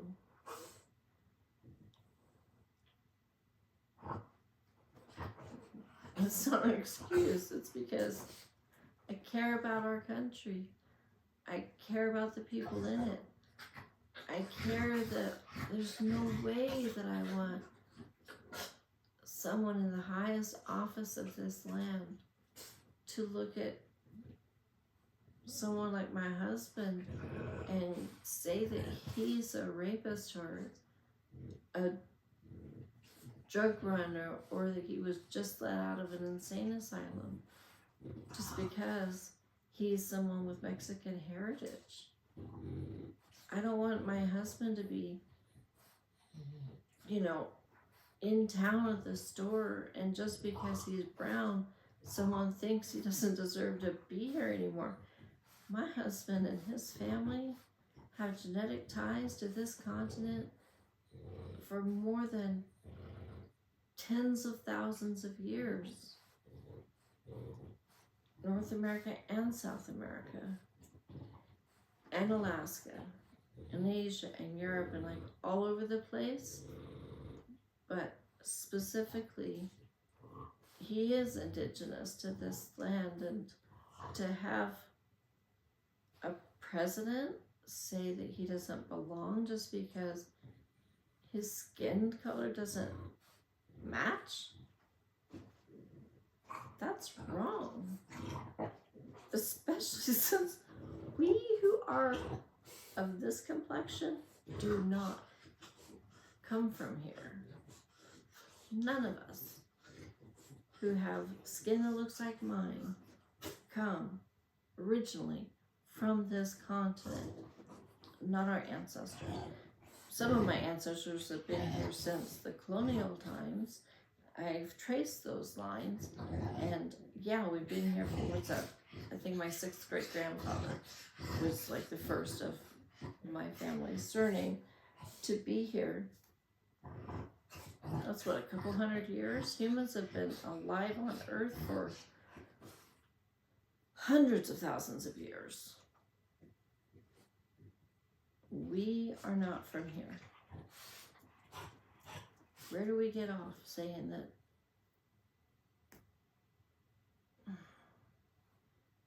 someone else should go back to their country when they were here first? It's very rude of us. And on some levels, maybe that puts a target on my back for someone else who thinks, oh, she's afraid to be white, or she's embarrassed, or whatever. I'm not embarrassed. I'm very proud of my heritage. But I know that I am not indigenous to this continent. Never have been, never will be. The lands of my people came from a very relatively small section across the pond. I don't know very much about the cultures that my ancestors came from. Even so, it's not right for me to steal someone else's culture. People that have developed their traditions over thousands and thousands of years here I'm going to show up and steal it. No. I'm going to find out about my own ancestry. I'm going to find out about traditional foods, music, and customs and whatever from the lines that I can trace. That's possible through DNA, and that's what one of my special interests. Something else I want to talk about on this channel. I want to talk about my history in the healing arts and what that means to me and what it meant to the clients that I served while I was doing that work, and how I can bring the breadth of knowledge that I have there to a wider audience. And yeah, maybe I can't get my hands on your body, but I can help you learn how to use your hands so that you don't hurt yourself or someone else. I'm not an expert on a lot of things. In some areas, I do have some expertise. Like, I've been married for almost 40 years to the same human. I've been a mom for over 36 years to 3 humans. And with that comes wisdom. And I can't make your choices for you. I can't give you the shortcut to help you live a life without mistakes in them. Life is wonderful, but it can also be quite rough, and I'm not here to help you steer clear of all of that, but I am here to help you navigate through it, to come out on the other side knowing that it's okay, you're gonna make it, you can do it. It might take a while. It might take a really long while for you to figure out your shit and know which direction you want to go in life. And you might be someone like me and be nearly 60 and start over. Basically from scratch. Good news, I know how to cook with grease, so this time next year we'll see where we're at.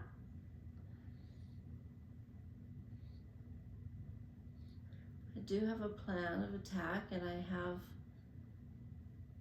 as you can see, a lot of this and that, and these things will come through over time when I share them with you.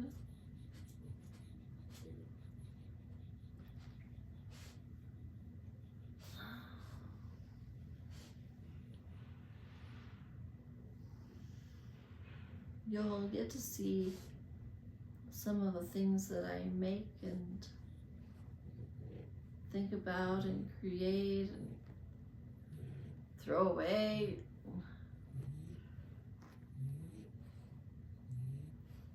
It'll be a journey, and I invite you here to be on it with me, whatever direction it takes. And yeah, I don't have an active real estate license now. I can't sell you a house, and I'm deciding if I'm going to renew that license. It doesn't make sense to me to put a potential referral income and just leave it there on the table by not renewing my license. That might eventually be a way of helping me to fund me. But at the same time, even reactivating that license costs money. And since I haven't been earning any for, over a year, that doesn't make sense either. But I have a little bit of time left, I think about 6 months before the final deadline of, arrives, and when I'd have to start that whole process of education and such again. I've got some time to decide if that's an avenue I want to pursue. But you know what? There's a whole lot of information I can share. Doesn't require a license. Same thing with healing arts. Same thing with spirituality. There's stuff I can do and stuff I can say that I don't have to have a license for. So today is day one. Red being my favorite color, it's also a color that I choose to wear on Sundays. As I start my week, red has a deep meaning for me and for other people as well, but specifically for me, I see red as a color of power and raw energy and foundational strength.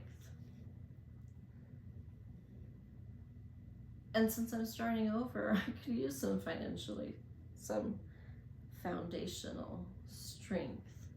I have been in business for many, many years. I'm 58 now, and I signed my first contract to be in business for myself when I was 18, so that's 40 years. Things have certainly changed since those days, but those things don't take away from the fact that I did start then. And now here I am, starting again. Hopefully, having learned the lessons and come through the losses along the way, so that I can build from this fresh, raw, almost empty beginning. I wish to use this YouTube channel as basically the cornerstone of a new beginning, to be in a season of growth. I plan to be here active on this channel for at least a decade if I can manage to live that long. I can't promise how frequently I will post a video.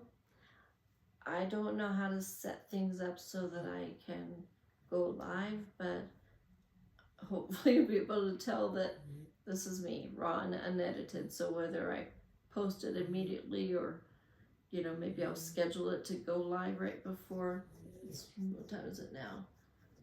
9:30 in the evening.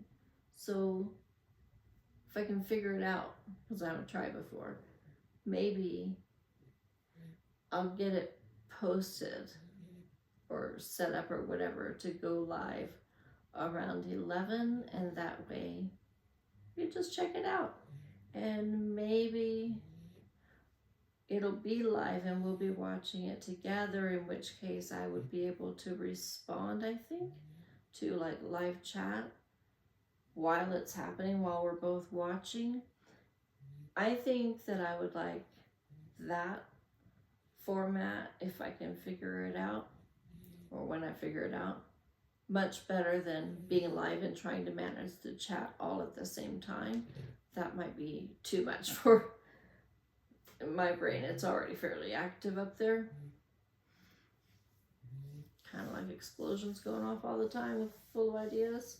That's not the easiest thing to manage. So I think if I can schedule like a premiere and then being able to see comments and respond as they happen, that might work. So I think I will be able to figure that out.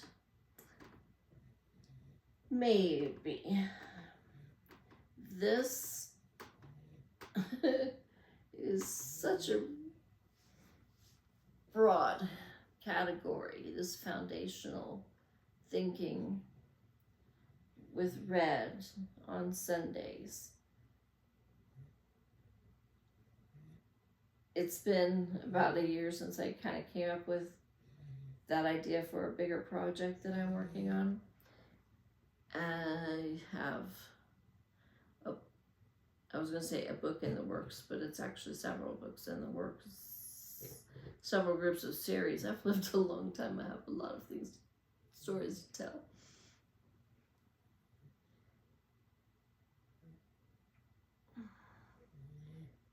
If I'm telling a story that's a true to life story, I don't want to use other people's real names or circumstances to convey the message. I respect the privacy of others. I have to find out if there must be a name for it. Like historical fiction, where part of it is not exactly as it happened and part of it is, yeah, that's what happened. Kind of where I'm going with some of my ideas. And even though I mentioned earlier that I haven't really ever been that into fiction, I had some really great ideas for fiction, like completely fiction, fantasy type fiction stories this afternoon, which tells me I just need to write more. That all takes time. As you can probably tell from how I have everything all around me, and it's all just tucked in and sort of small. It's also nice to have things within arm's reach. So this is my studio, and this is where I sit and think and work on projects and work on my computer with Ancestry and other things that I take care of. As a guest room in my home, I converted it to a studio. There is a bed in here. I call it my bed office. And now I actually have two. I've got one outside on the veranda, and it's magical to be able to be comfortable when you're not feeling good and still be able to get some work done. Thank you, Wendy Robinson. I think that's the correct name. An Unexpected Gypsy is her channel. She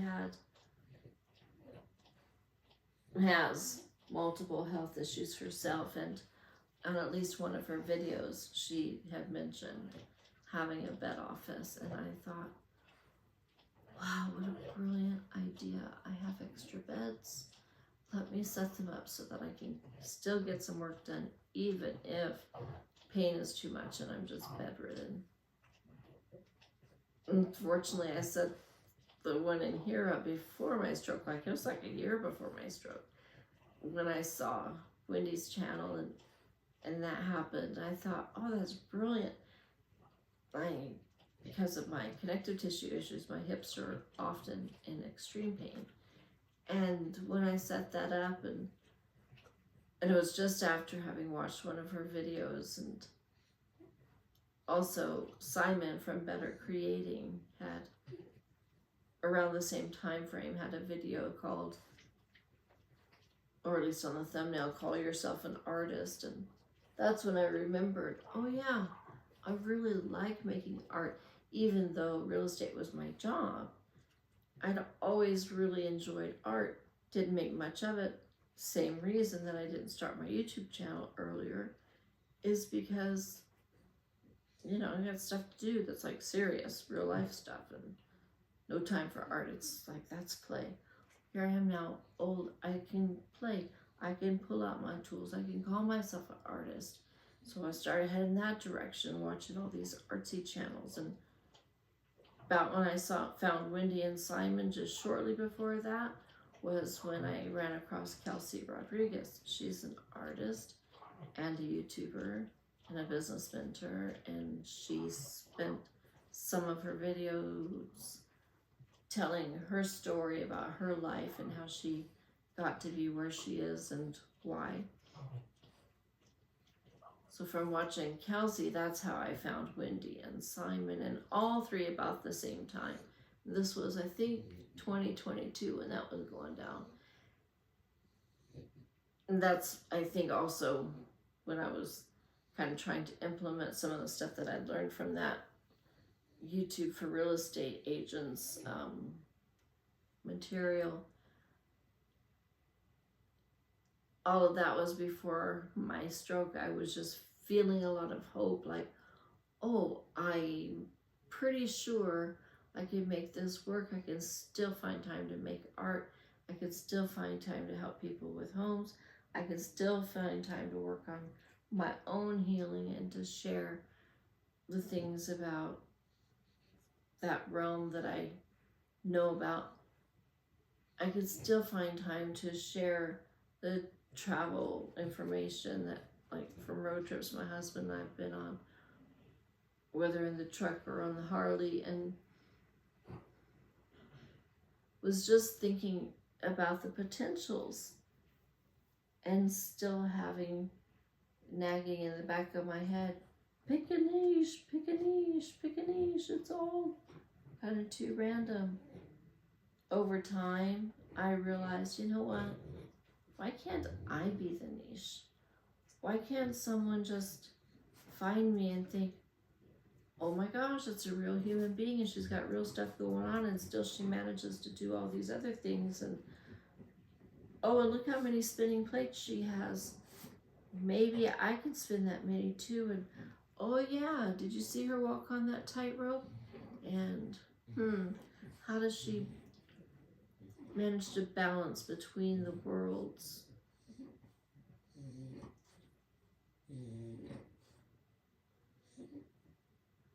Because we live here in this world, in this 3D world, stuff we can touch, certain expectations of our families and friends. It's real life. There's not a lot of escaping going on unless you're, unfortunately sticking a needle up your arm or something. I do use cannabis all the time, but that does not take me out of present reality, where some medications and some other substances people can put in their bodies can pull you away. I find that, at least in my case, my use of cannabis grounds me, and yes, I do feel high, elated, and I love everybody, and that's a really good quality to have, especially with,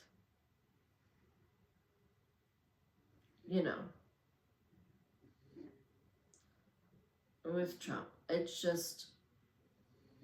It's hard in so many ways. And so, again, when I am using cannabis, I think, all right, I don't like him, I don't trust him, I will never in my life do business with him if I can help it.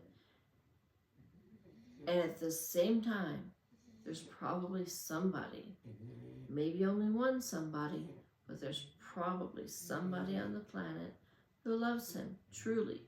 Like maybe one of his grandsons truly loves the man. And maybe in some small-minded way, Trump manages to give that child some affection that's genuine. I don't know. I'm not part of that family, and I try to stay away from that as much as possible. But from the perspective of being a mother who has children, and also being the daughter of sometimes challenged parents, I can see that there's a possibility that somewhere in society somebody cares for the man. So thank goodness that means I don't have to. One human on the planet I really don't have time for at all. And I don't want to get like too politically minded or saying things, but at the same time, I also don't want to be silent. I do have an opinion. It's important to express myself in some kind of way, with a message that I can hopefully somewhat clearly convey that says, you know what, I'm ready for a peaceful day. I really, really, really would just appreciate some time and brain space to lay still for a minute, quietly meditate, stretch my tight body, and celebrate the fact that a year later I'm still alive. I hope to be fortunate enough to make it to 5. You might not know this, but stroke happens to be the second largest killer of people in the world. And my particular stroke was very serious. And the fact that I'm doing as well as I am at this stage was completely unexpected because of the type of stroke that I had and the parts of my brain that were impacted. I am a walking, talking anomaly for all kind of reasons.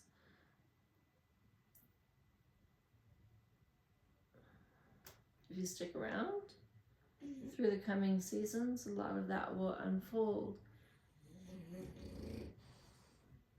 More stories will be told, more art will be made.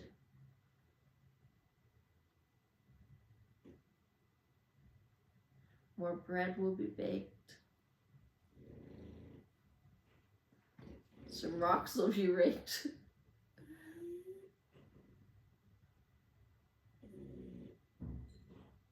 Thanks for being here. Hope you have a great day. There's more to come.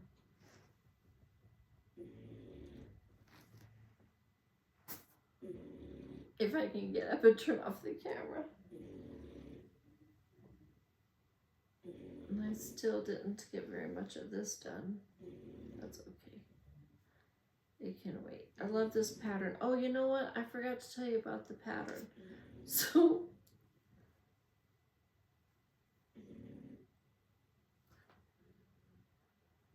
that's the back. This is the front.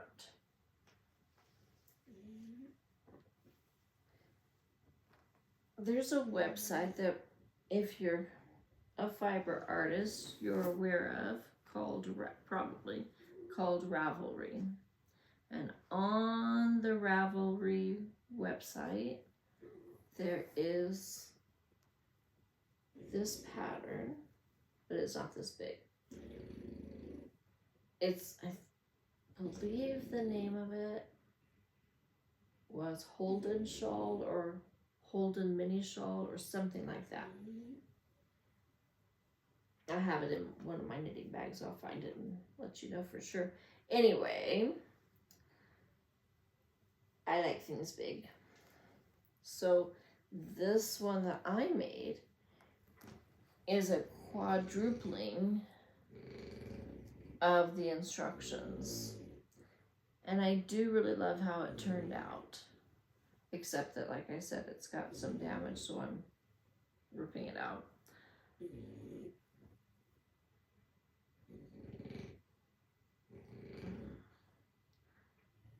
Yeah, so I like how it turned out.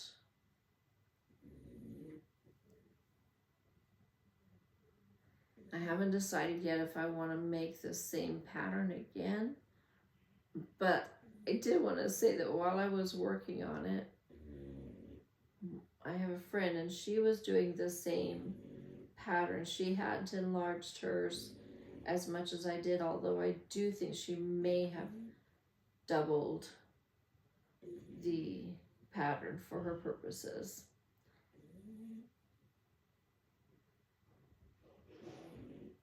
I do know though, it took her about as long as it took me, and she ended up calling hers the Scotch shawl, and I ended up calling mine a moonshine shawl because she was drinking scotch and I was drinking moonshine while we worked on our shawls because they were not easy. Now the joke's on me because I have to rip it out, but I'll do that another time.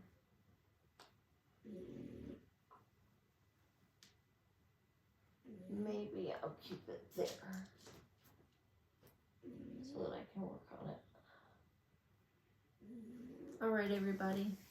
Thank you for being here and letting me rattle on and kind of fall asleep as I was talking. I'm tired enough that I noticed that was happening, and I hope I didn't bore you to tears. And hey, if you're Allie, maybe you heard me at 4 times speed anyway, so it doesn't really matter much. Maybe you slowed down to catch what I had to say. Maybe you want more. I don't know.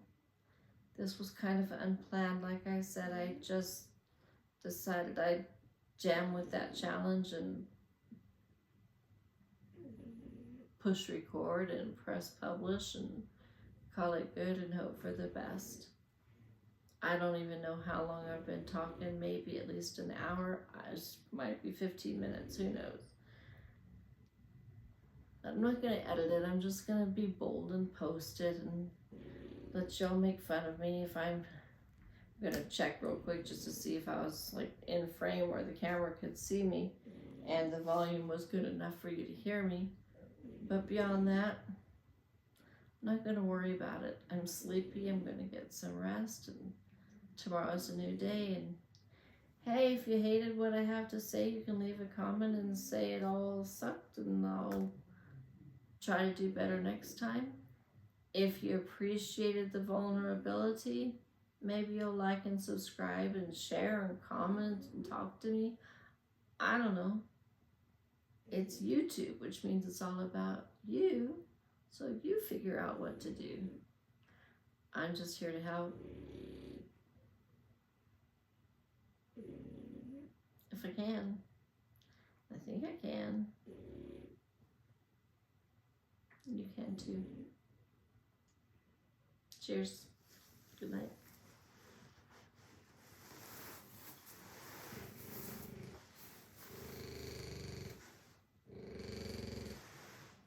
Oh yeah, that's Bella. She's snoring.